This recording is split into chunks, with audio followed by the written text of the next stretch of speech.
अगर इनको थोड़ा सा क्रोध आया ना तो ये पूतना को बुला लेंगे। और महाराज जैसे ही पूतना चिल्लाई, मुझे छोड़ दो, मुझे छोड़ दो, मुझे छोड़ दो, मुझे छोड़ दो, भगवान कहते हैं अरे मौसी मुझे पकड़ना आता है, छोड़ना मुझे नहीं आता। संसार का जीव मुझे एक बार पकड़ ले और पकड़ करके फिर जीव भले ही मुझे छोड़ दे, फिर उसकी चिंता नहीं है। जो मुझे एक बार पकड़ता है मैं उसे सदा सदा के लिए पकड़ लेता हूँ। वो मुझे एक बार पकड़े तो सही। पूतना के आज प्राणों को प्रभु ने खींचना प्रारंभ किया है और जैसे ही खींचा है तो पूतना ने अपना सुंदर रूप जो था वो त्याग दिया और विकराल रूप में प्रकट हो गई और धड़ाम से पृथ्वी पर गिरी है। और गिर करके प्रभु ने तुरंत उसके प्राणों का हरण कर लिया। बोलिए वाले कृष्ण भगवान की। तो सबसे पहले राम जी ने भी ताड़का को मारा और भगवान श्री कृष्ण ने भी सबसे पहले पूतना मौसी को मारा। तो सभी जयकारा लगाए भाव से, बोलिए वाले कृष्ण भगवान की जय हो। इनको दुख हो रहा है पूतना मौसी मर गई क्योंकि इनकी मौसी है ना, इसलिए दुख हो रहा है। इसलिए तो जोर से जयकारा नहीं लगा रही हो, जोर से बोलो बोलिए हमारे कृष्ण भगवान की। अब पता चला सही से। तुम्हारा जैसे ही पूतना के प्राणों को प्रभु ने दिया, पूतना का उद्धार किया प्रभु ने। अब पूतना के वक्ष स्थल पर प्रभु छोटे से कन्हैया है, पूतना के वक्ष स्थल पर हृदय पर बैठ करके और प्रभु खेल रहे हैं, क्रीड़ा कर रहे हैं। वो जो सोने के माला पहनी हुई है, आभूषण पहनी हुई है, उनसे प्रभु खेल रहे हैं मालाओं को तोड़ तोड़ करके। इधर मैया अपने कार्य से निवृत्त हुई तो मैया ने कहा थोड़ा सा पल्ले में जाकर के लाला को देख लूं।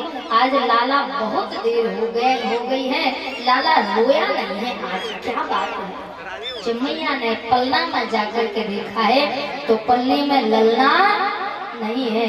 मैया मूर्छित हो करके और एकदम से चिल्ला करके और पृथ्वी पर धड़ाम से गिर गई। सखियां ग्वाल बाल भागे भागे आए, मैया के मुख पर पानी की चिट्ठी दी, मैया को उठाया। मैया क्या बात है?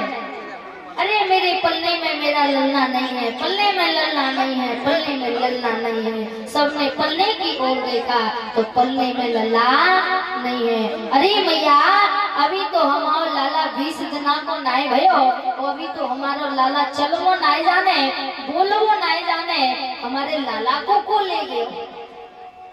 मैया बोली अगर मेरा लाला नहीं मिला तो मैं अपने प्राणों का त्याग कर दूंगी। सभी इधर उधर दौड़े लाला को ढूंढने के लिए, सभी लाला को ढूंढ रहे हैं। उधर से महाराज नंद बाबा का आगमन हो रहा है। कहाँ से? मथुरा से गोकुल। और मथुरा के और गोकुल के बीच में ही विकराल रूप में पूतना का शरीर वहां पर एक पर्वत के समान पड़ा हुआ है। ढूंढते ढूंढते सभी ग्वाल बाल सखियां आज पूतना के वो विकराल रूप शरीर जो वहां पर पड़ा हुआ है वहां पहुंच जाते हैं। लाला को देखा है तो उस पूतना के वक्ष स्थल पर भगवान खेल रहे हैं। ग्वाल बाल दौड़े दौड़े आए, मैया को सूचना दी, मैया दौड़ करके गई, लाला को देखा। मैया वहां पर लाला को उस राक्षसी के हृदय पर खेलता हुआ देख मैया पुनः बेहोश हो गई। मैया को फिर होश में लाया गया। लाला को उतारने के लिए अब पूतना के शरीर पर कौन चढ़े, पहाड़ के जैसा शरीर है।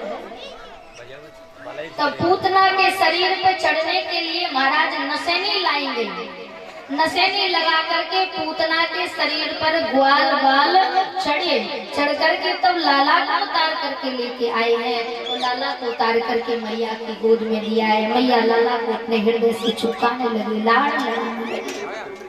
लाला को घर ले जाती है, लाला को स्नान कराती है गाय के गोबर से, गाय के मूत्र से, गंगा जल से, गुलाब जल से, शुद्ध जल से, घी से, दूध से, दही से, पंचामृत से, तुलसी दल से और गौशाला में ले जा करके मैया आज गाय के पूंछ से, राई नौन से, राई मिर्ची से आज लाला की नजर उतारने लगती है मैया। सभी सखियां वापस आ जाती हैं। उधर महाराज सभी ग्वाल वाले जो थे वहीं पर नसेनी लगा लगा करके खड़े हैं। नंद बाबा उस तरफ हैं, ग्वाल वाले इस तरफ हैं। नंद बाबा मन में विचार कर रहे हैं, जब मैं मथुरा गया था तब तो ये रास्ता एकदम साफ था, बीच में कोई ऐसा पहाड़ नहीं था। अब मैं लौट करके आया हूँ तो बीच में मुझे ये पहाड़ कैसा मिला है। घूम करके लौट करके आए, वहां पर सभी ग्वाल वाल खड़े हैं। पूछा, अरे ग्वाल वालों, ब्रजवासियों, ये क्या हो गया? सारी सूचना नंद बाबा को बताई।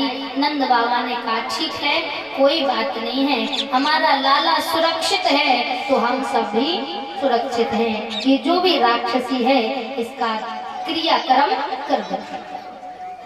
अब उसका क्रियाक्रम कैसे किया जाए, वो तो पहाड़ के जैसा उसका शरीर।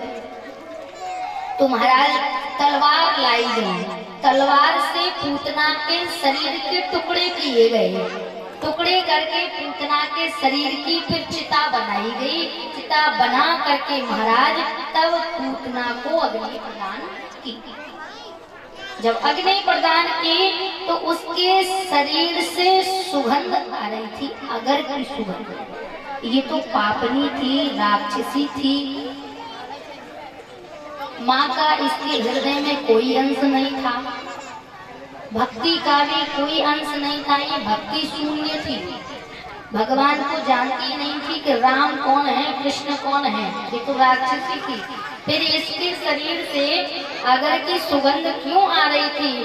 तब संतों ने कहा, पूतना के शरीर को भगवान ने स्पर्श कर लिया था, इसलिए उसके सारे पाप क्षीण हो गए थे। वो एक निर्मल सुशील नारी बन गई थी।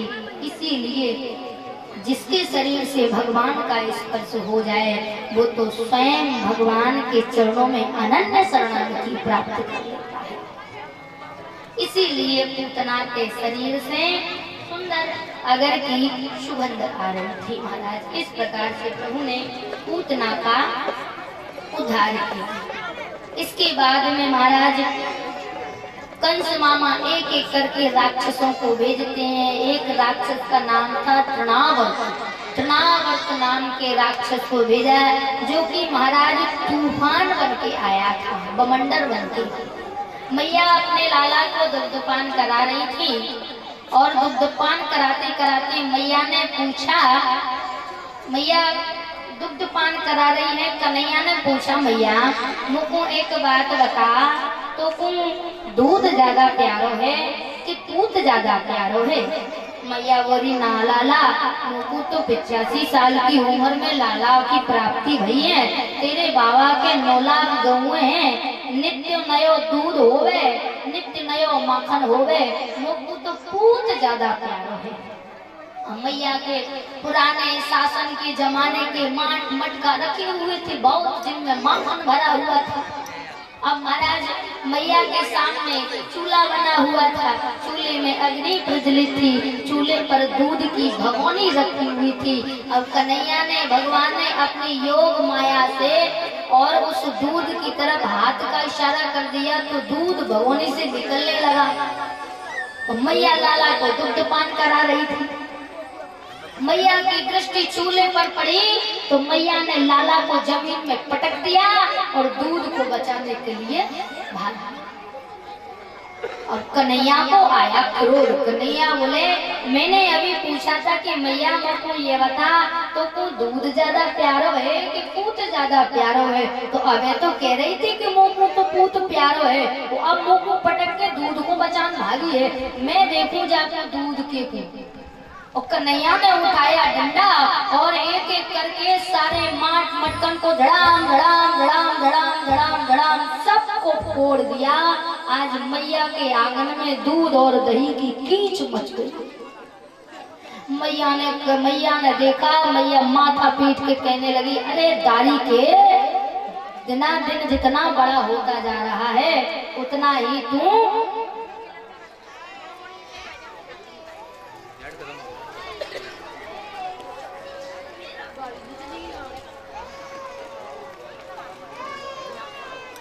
बोले दिना दिन बड़ा होता जा रहा है उतना ही ऊधमी होता जा रहा है। आज मैं तुझे छोड़ूंगी नहीं, आज मैं तो तू बांध के ही रहूंगी। अब महाराज मैया तो गुस्सा में है बहुत। अब कन्हैया थे सो घुटवन घुटवन अपने आंगन में घूम रहे हैं। इतने में कंस मामा का भेजा हुआ जो राक्षस है, जो बमंडर बन करके आया है, अब कन्हैया को अकेला देखने का प्रयास कर रहा है कि कन्हैया मुझे अकेला मिल जाए तो मैया के आंगन से मैं इस लाला को उठा के और ले जाऊंगा। मैया थोड़ा सा कन्हैया के लिए डंडा लेने के लिए गई, तब तक तृणावर्त नाम का राक्षस आया और मैया के आंगन में से और लाला को उठा करके आकाश मार्ग में ले जाने लगा। आकाश मार्ग में ले जाता है, आकाश मार्ग में ले जाता है तो कन्हैया ने धीरे धीरे धीरे धीरे अपना वजन बढ़ाना प्रारंभ कर दिया। इतना वजन बढ़ाया, इतना वजन बढ़ाया कि आज तृणावर्त नाम का जो राक्षस है वो कह रहा है मुझे समझ में नहीं आ रहा है, मैं नंद बाबा के आंगन से नंद बाबा के छोरा को उठा के लाया हूँ या फिर कोई पर्वत को उठा के ले आया। भगवान ने इतना वजन बढ़ाया, इतना वजन बढ़ाया, इतना वजन बढ़ाया कि आखिरी में आकर के भगवान ने तृणावर्त नाम के राक्षस का भी